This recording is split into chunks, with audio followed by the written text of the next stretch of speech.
we're going to call this clip, and I'm going to teach you the methods video editors, professionals use to cut it. So what you have to do is to drag your playhead, this blue playhead here, and take it to the parts that you like to cut, you like to make a cut.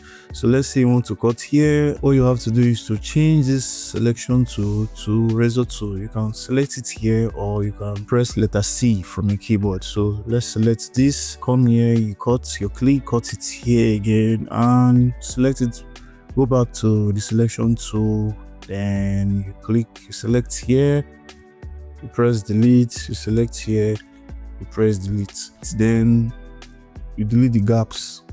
Another method to try it is you can actually like press shift and delete. It deletes whatever you've cut at the front, and or whatever you've selected, and close the gap automatically for you. You can do this shift delete, assuming there was another clip, it can close whatever gap for you.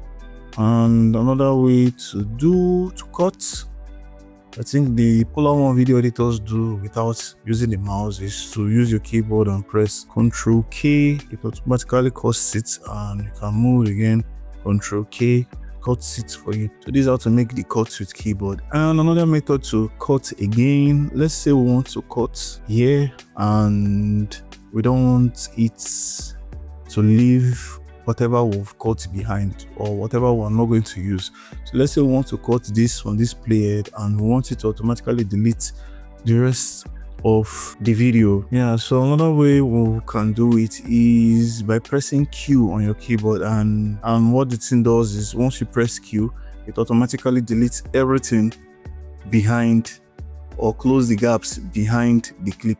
So come here again. For it to cut and delete what's in front of the clip, you can click on W. So this is how to do it for you to cut easily. Let's Ctrl Z again. For it to cut, let's say you don't want to use from here to here, you just click on Q, you come here, you make your cut again. You don't want to use from here to here, automatically let it cut it and delete, you press W.